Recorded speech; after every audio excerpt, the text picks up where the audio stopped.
President Bola Tinubu has ordered a thorough probe of the Ministry of Humanitarian Affairs and Poverty Alleviation led by Betta Edu.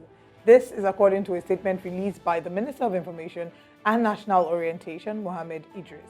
Controversy had enveloped Edu's alleged involvement in the approval of 585.198 million naira to be disbursed into a personal account. In a letter allegedly signed by the humanitarian minister, she allegedly instructed the Accountant General of the Federation to transfer the sum to the account of one Unyelu Bridget as a grant for vulnerable groups in 4 states. However, the Accountant General explained that although her office received a request from the humanitarian ministry to make certain payments, her office did not act on it. But Betta Edu, who is the youngest minister in the president's cabinet, stated that there were plans to tarnish her image, adding that she wouldn't embezzle government funds. Recall that the Economic and Financial Crimes Commission, EFCC, is presently probing Edu's predecessor, Sadi Farouk, over alleged laundering of 37.1 billion naira during her tenure as minister and under the administration of ex-President Muhammadu Buhari. Our guest this morning is the chairman, Center for Anti-Corruption and Open Leadership, CACO, Debo Adeniran. Good morning and thank you very much for joining us. Good morning, my sister. Thank you for having me, and Happy New Year to you. Happy New Year to you as well. It's not a very good news, or it's not very great news to start the year with. It's gone round on social media. Several interpretations, whilst majority of the people seem to be bashing the minister and the ministry, asking and demanding for her sack or suspension. Some are still in support of the minister, who says everything went through due process and was approved. So I'd like to find out, what were your initial thoughts when you saw the news? Thank you very much. My initial feelings about it is that we are on this stuff again, where buck passing will be the order of the day when an infraction, a corruption infraction, had been detected in an MDA. But then the truth is that every case has its own origin, and that origin is what had to be traced. And the defense that have been put forward by members of the ministry has given some leeway to what could have happened. But then we also know the way politics is played in Nigeria. It is not also right to just look at somebody in the face and say he or she is guilty as charged. We have to put everything into perspective, into right perspective, really. The minister has denied having a hand in it. And her aides also have come up with releases that the minister is not involved in the case. But then she is the chief accounting officer of that ministry. And because of that, whatever happens under her ministry, she should be able to give account of it. And that is why she needs to answer questions. Why should things pass under her nose and she will claim that she doesn't have a hand in it? Then beyond that, I believe the Accountant General of the Federation is a civil servant that should guide any political appointee on the best way to approach her needs to, because there are certain vested interests that may want to railroad the political appointees into doing things that are not in tandem with the laid down procedure, and giving it to them that they are relatively new in that office. They might not have actually had time to study all the procedures, all the principles and procedures that guide the operations of their offices. Then the civil servants that are working with them are in places to guide them. And that is why, even if the offense was committed by the minister, those who raised the memo, those who approved the memo, those who presented the memo to the minister must have passed through the Accountant General and Auditor General's office. What are the roles of all of those people? Everything had to be examined by the anti-corruption agencies. And I'm glad that the president has given a free hand for anti-corruption agencies to work on the issue, to invite anybody that is that deserves to be invited. So basically, I believe that we are on the right path, even when a wrong has been detected in the operations of that ministry. Yeah, well, I mean, it almost sounds like, certain people are, trying to act like they're not involved, or they're not aware that, anything wrong was done, or, or something. But, it was also telling, the statement that was put out by the Humanitarian Affairs Ministry, saying that, yes, that letter is real, but the person that they were sending the letter to, or they're sending the money to, is a staff of the ministry, and so there's nothing wrong with sending money to a private account because the person is is a staff. So I want you to talk a little bit more about the possibility that these things have been happening for a long time, and that's why they didn't necessarily say anything wrong with it until they were called out. I remember that Sadia Farouk Umar, is still being investigated. She hasn't showed up to the EFCC yet. She claimed to be ill. Immediately, the EFCC invited her. So talk about, the possibility that these have been happening for a long time, but are only just getting revealed now. Of course, you see, there are certain programs of government that is not clearly explained to the people. And that is why many NGOs, CSOs, and you people in the media don't even fix your eyes in those areas, such as the conditional transfer and this social investment program. A lot of people are still studying how these things these things are being administered. And that is why those who have corruptive mind, latch onto that loopholes and do a number of engage in a number of awesome practices. Of course, any public fund that is released, through the civil servant or through the civil, what do they call it now, financial procedure, should not go directly into private account unless that private account belong to the contractor that has won the bid to execute a project.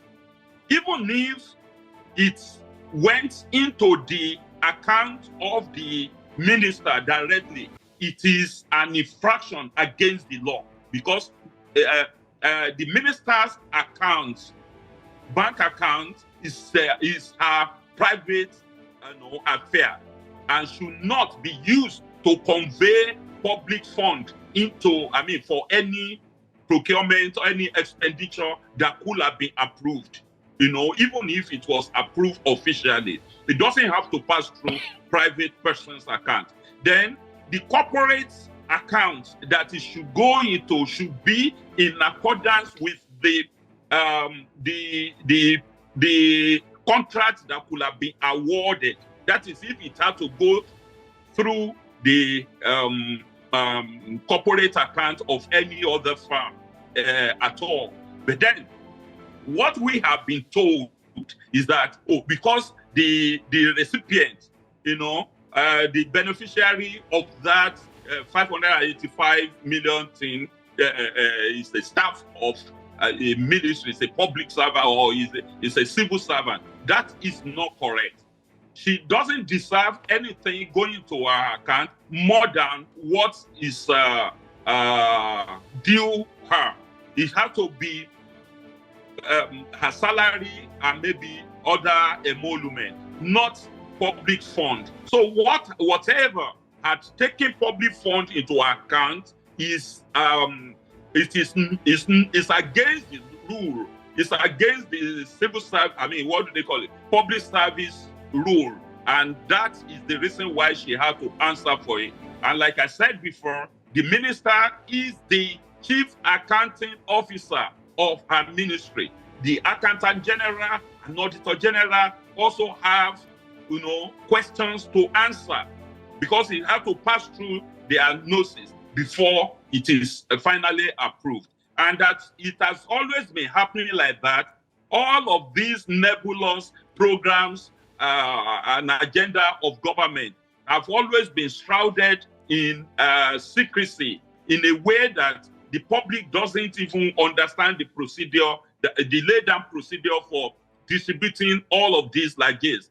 Look at what happened to the rice that was released to the National Assembly. We didn't know until recent that such large amount of poverty alleviation, goods is resting somewhere in the yard of the National Assembly members. Look at what happened during COVID-19. All of the materials that were donated and procured by the government to be distributed to the people were not distributed. They warehoused them until some of them got bad. So all of these things could have been going on since a very long time. And now that it has been discovered during the Farouk Umar era, and that might be the reason why more eyes are now focused on the Ministry of Humanitarian Affairs, because even the population, the register of the beneficiary of the humanitarian largesse had not been made public. And how do we identify those that are qualified for the distribution of these palliative? All of this is the reason why it is easy for those who perpetrate corruption to practice their trade. And if there's no opportunity, if there's no enabling environment, it is difficult under the present conditions,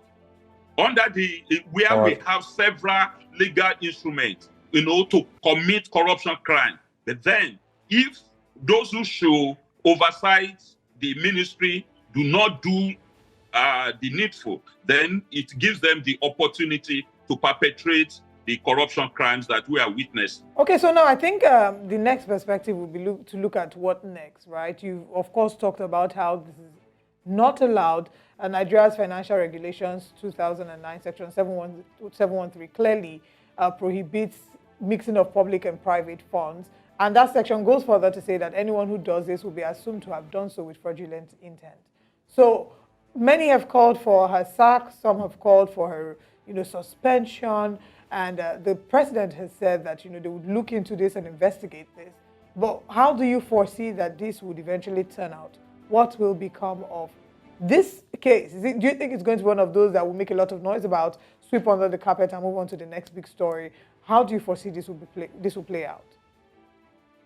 Well, the first thing we need to look at is the bureaucracy that led to the release of the fund. Everybody that is involved had to be suspended first. Then the minister, also, like I said, being the chief accounting officer of the ministry, will have to step aside, okay? Because we don't have to chase everybody away on every allegation. She might, because normally we have to look at human angle to some of these things. She might be a victim of naivety, okay? Because she's relatively new in that ministry. And those who want to deceive her, who might want to use her for their own personal benefit, could have done so, without letting her into the nitty-gritty of the agenda that they had behind the memo that was sent to her. If indeed she did not, append her signature on that fund, then she doesn't have to be suspended. But if she was lured, whatever make her to append her signature on a release that she didn't understand, makes her culpable, then she should be on suspension while the investigation progresses. Because then the investigators should also have it at the back of their mind that a lot of intrigues are going on within the ministry itself, within government circles, and on the political platform. So we should consider this personnel turnover so that we will not continue to run into the same vicious cycle, all the time. Yeah. The Farouk Umar aspect of it has not been cleared. And everything also borders on channeling public funds into private accounts. And so several billions of naira have gone down the drain to private pockets through that process. So what the system needs to look into is whatever makes it easier or easy for those who are perpetrating these corruption crimes to commit the crime with ease without being detected until the funds has gone into the beneficiary's pocket. So we cannot say, oh, suspend him, suspend her, suspend this, and suspend that. At the end of the day, if you don't tackle the root cause, the aspect of the bureaucracy that makes such crimes easy for those who commit it to go through, then we will still go into the same vicious cycle. I've always argued will not do us any good. Yeah, I've always argued, that our fight against corruption cannot just be with media trials and one arrest every year, and all of that. We need to set up institutions and systems that make it difficult for stealing to happen. We shouldn't be tackling corruption after the stealing has occurred and the money has been diverted in different places. Hundreds of billions of naira, that the country loses every year.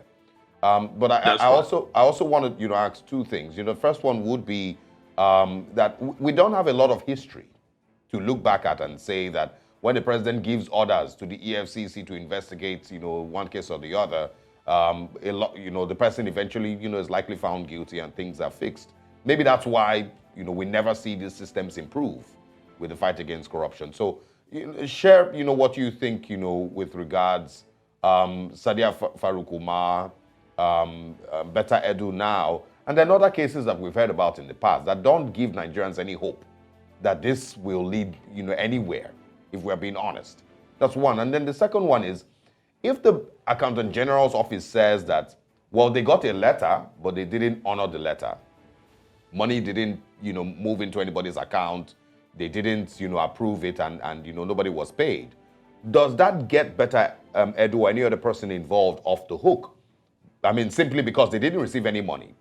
There was a letter sent, but the Accountant General didn't honor the letter, so nobody was paid anything. Private accounts didn't receive any money. Does that get them off the hook? Or has that request alone, is that enough for her to be suspended or for her to leave office? Well, what I said earlier was that the bureaucracy that made it possible for anybody to raise such a memo is enough to get some civil servants out of the way. Because somebody must have advised it, and somebody must have done the memo. Somebody must have presented it to the Accountant General's office. And I am not so convinced that the Accountant General didn't act on that memo. I think what they are doing is a reversal of what could have been a wrong bureaucratic practice when they discovered that they have been found out. Maybe they are reversing all of the process that memo had gone through. Because what we had earlier was the money, that is 585 million naira, going into that private account. But then it will be gratifying if they say the money is still intact. It has not moved out of that ministry's account to the private account. That would be gratifying. But whoever raised that memo has committed an infraction that should not be forgiven under civil service rule. But like we've been following this story since last week, and of course it's still a developing story. Some people are comforted with the fact that President Tinubu has said that they should go ahead and investigate. Some people don't find any comfort in that because we know how things A lot of Nigerians, say that these things are really just words without any substance. But we'll see where it leads, and see if anything would improve. We'll go on a very short break. When we come back, we of course would continue conversations here this morning on Breakfast Central.